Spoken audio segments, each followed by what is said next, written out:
Bonjour à tous. Pour commencer, je remercie frandroid.fr d'avoir publié un article concernant ma chaîne. Ça a été un réel plus pour moi, comme vous pouvez le voir. Sachez que je suis en pleine période d'examen et que je ne pourrai donc pas vous proposer des tests d'application quotidiennement. Je vous en proposerai un tous les 2 jours. Sachez tout de même que demain, vous aurez droit à une surprise. Je vous donne un indice, c'est bleu, c'est beau et c'est sur Android. Voilà. Sachez que mes examens durent 3 semaines. On passe directement au test de l'application du jour, un task killer, pardon. Attention, sachez que je ne suis pas un adepte de ce genre d'applications qui ont rarement été convaincantes. Malgré tout, je vous propose aujourd'hui une application un tout petit peu spéciale puisqu'il ne s'agit pas d'un task killer traditionnel. Celui-ci va en fait simplement aller dans la source de votre système pour régler différents paramètres liés à la gestion des tâches.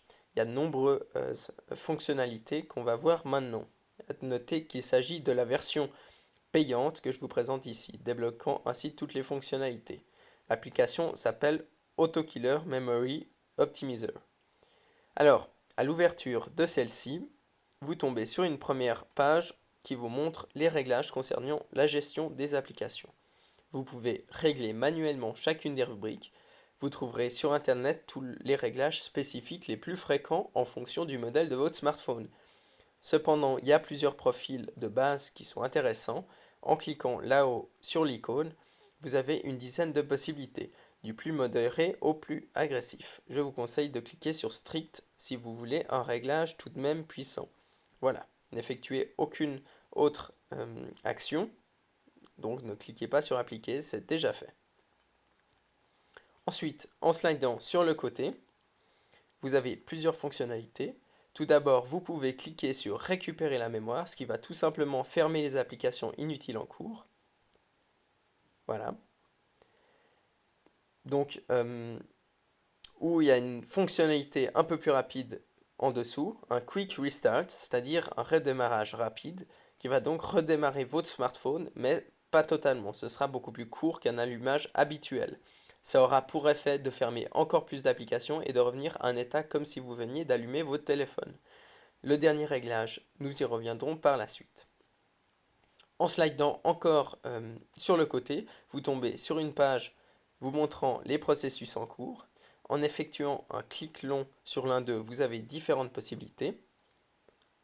Alors, voyez plutôt. Terminer le processus, régler le home, ce qui va permettre en fait de maintenir le processus actif temporairement. Vous pouvez obtenir plus d'infos sur l'application, les détails de celle-ci. Vous pourrez également la désinstaller et finalement tout simplement l'ouvrir. Petite fonctionnalité supplémentaire, en effectuant un simple clic sur un processus, vous fermez celui-ci aussitôt. Exemple avec GoSMS Pro, je clique dessus et voilà, le processus a été arrêté. Pour finir, vous avez l'onglet Services qui va vous montrer les différents services en cours. On parle ici principalement d'applications système. On peut donc comparer ces processus et ces services avec les services et processus Windows qui représentent l'équivalent si vous connaissez tout ça. Ici aussi, sur un simple clic, vous pouvez donc fermer l'application et en effectuant un clic long, vous allez pouvoir ou terminer le processus ou obtenir plus d'infos dessus. Voilà, pour les 4 onglets principaux, c'est présenté. On va se rendre maintenant dans les réglages où là vous pourrez activer toutes sortes de réglages subtils. Premièrement, vous avez l'option activer au démarrage. Je vous conseille de la cocher, mais en cochant également le réglage se trouvant ici, sous réglage système avancé. Le réglage 2 minutes avant d'appliquer, donc c'est une prévention en fait au cas où quelque chose se passe mal. Voilà.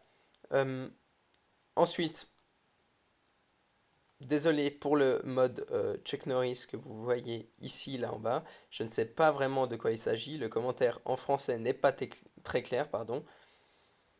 Euh, donc c'est écrit, il permet à Android d'exister. Utilisez Kill pour terminer agressivement les processus. Et désolé donc, je vous l'ai dit, je ne comprends pas.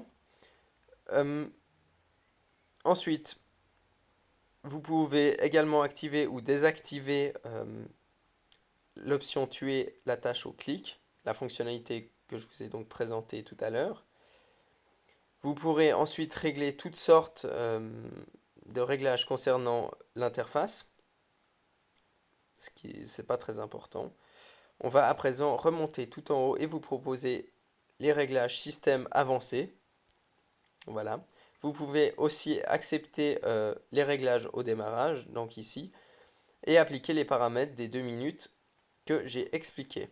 Vous pouvez cocher ensuite ce que vous voulez. Vous pouvez premièrement accélérer la lecture du contenu de la carte SD, laisser l'application gérer certains éléments de la gestion de la mémoire. Le planificateur est pour les utilisateurs avancés, ça va régler l'ordonnance du noyau. Si vous cochez l'option batterie, l'application va régler certains paramètres supposés économiser la batterie. Ensuite, le mode sleeper n'est pas très important. Vous pouvez finalement régler l'interface utilisateur, améliorer les performances réseau et réduire la recherche Wi-Fi toutes les 3 minutes, notamment dans le but de sauvegarder votre batterie. Voilà pour ce task killer, pas comme les autres. Effectivement, on l'a vu, celui-ci va gérer différemment les différentes tâches en cours sur votre smartphone.